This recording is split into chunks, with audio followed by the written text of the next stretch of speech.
The price of entry into the world of modular synthesis has been trending downwards for a little while now. Moog even recently released the Mavis, a DIY Eurorack compatible synth for just $350. That's a stunningly low price for the company. But Create Audio seems to think that prices haven't come down fast enough. It has been setting the pace in an incredible race to the bottom, and I don't mean that in a bad way. In May, Create Audio announced the East Beast and the West Pest, its first pair of self-contained synths for just $250.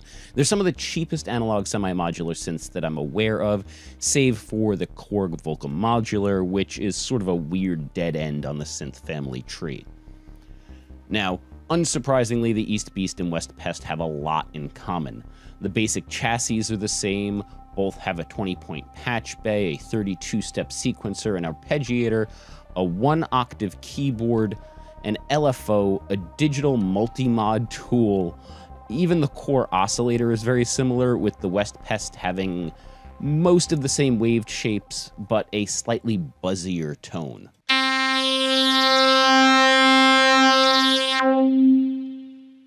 It's the rest of the sound shaping modules that set the two apart from each other, with the East Beast and West Pest predictably leaning into East and West Coast synth styles respectively. The build quality on both of these is about what you'd expect from something at this price point. There's a lot of plastic, and they don't seem like they're designed for the rigors of tour life. They don't feel cheap or toy-like, they just feel like what they are, which is entry-level synthesizers. The larger knobs here are easier to handle than the tiny ones on a Volca, and the overall package feels a touch more robust than an IK Multimedia Uno. They're also just a lot more fun-looking than those instruments. I know that the almost comic book-esque aesthetic here won't be everyone's cup of tea, but I quite enjoy it. It's playful and a bit silly, and let's not forget, synths should be fun. The keyboard is a welcome addition, perfect for auditioning patches or punching in sequences. But just like the one on the Moog Mavis, I wouldn't want to actually rely on it for performance purposes. The keys are a little wobbly, plus most of them have 2 shift functions for controlling various features. Honestly, the better bet is to use an external controller and just set those keys to permanently be used for the shift functions. Now, this is made easier by the fact that the West Pest and East Beast both have MIDI ins and MIDI to CV converters. That's not unheard of on a budget semi-modular instrument, but it's not to be expected either. One of the more unique shared features is the digital multi-mod tool. Now, this can be an additional LFO, an additional envelope, a random generator, or a MIDI to CV converter. Now, there are some limitations, of course. For instance, you can only map a single MIDI CC to the mod tool, and the envelope is a simple decay envelope with 7 preset rates. You can't dial in anything specific here. It's a similar story with the sequencer and the arpeggiator. I'm glad they're here and they get the job done, but they're pretty basic. The arpeggiator only has 2 modes, as played and random, and while the sequencer can be 32 steps, you basically just add notes on the end until you're happy with it. If you make a mistake, you basically have to scrap the whole thing and start over again.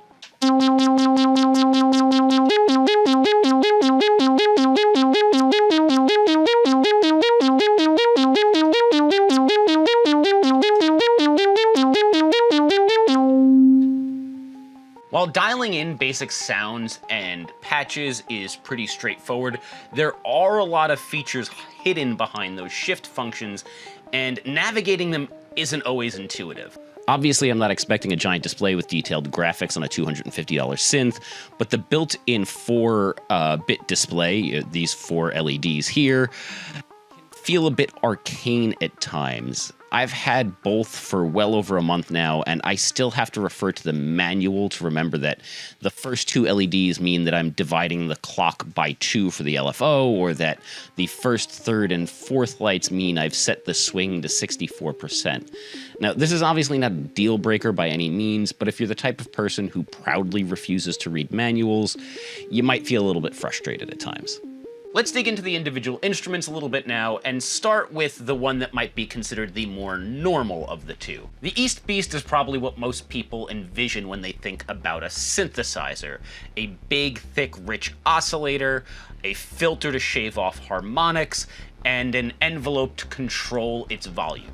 Now, while the East Beast doesn't really sound like a Moog, it obviously shares a similar lineage.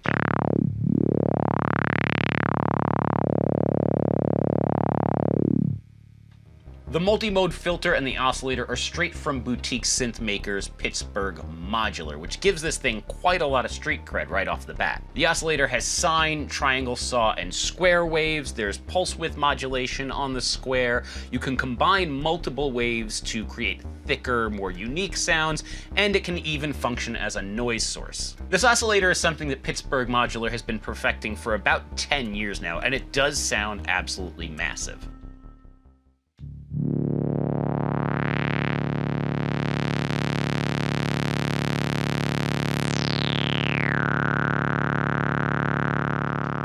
Being a monosynth, you're not really going to get compelling pads out of the East Beast, but it really does shine on bass and lead sounds. It can do big room-shaking low-end,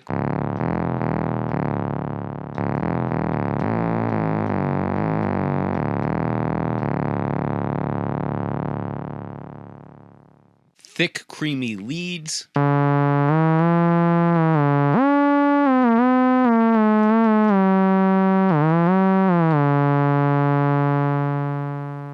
I actually think it might be best on those delicate little key-like sounds.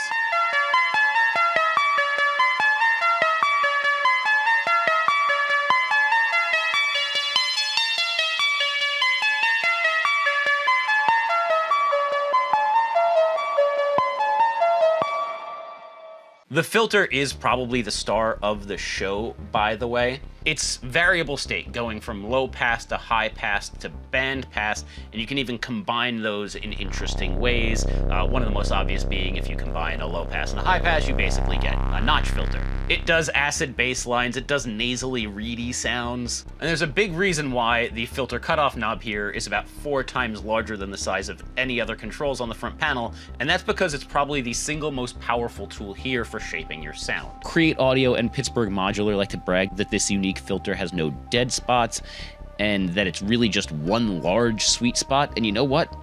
They're probably right. I had a real hard time making this filter sound bad, no matter how much you crank the resonance in every mode. Even with the filter mod set to ludicrous levels, it's surprisingly musical. It doesn't self-oscillate, which might be a bummer for some, but it doesn't really bother me that much.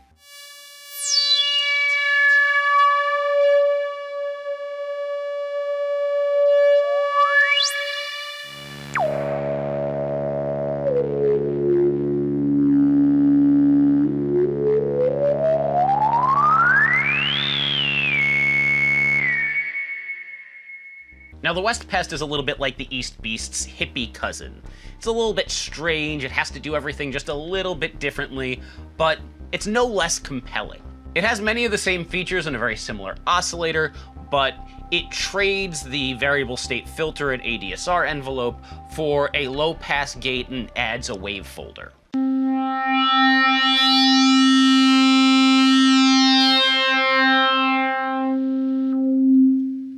I'd venture to say that similar to the East Beast, the West Pest is actually probably best suited to plucky lead sounds and bass sounds, but the timbre is completely different. It's more aggressive and sharp, trading in the creamy goodness of its counterpart for the plasticky weirdness more often associated with Buchla synths.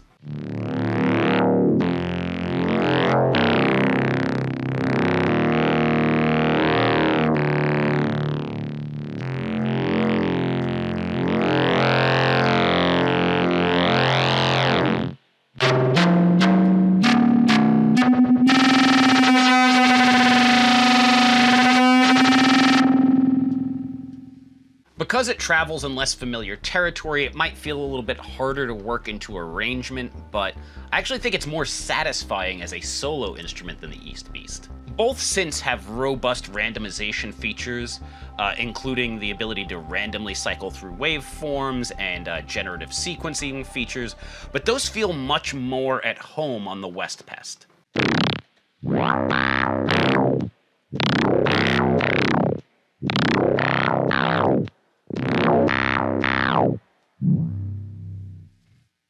Setting the digital multi-mod tool to random and connecting it to the release mod will alter how long notes ring out. Then using the random pattern generator with morphing will play back a continuously evolving sequence of notes. And then you can set the oscillator to randomly change waveforms with every note, creating something truly unpredictable.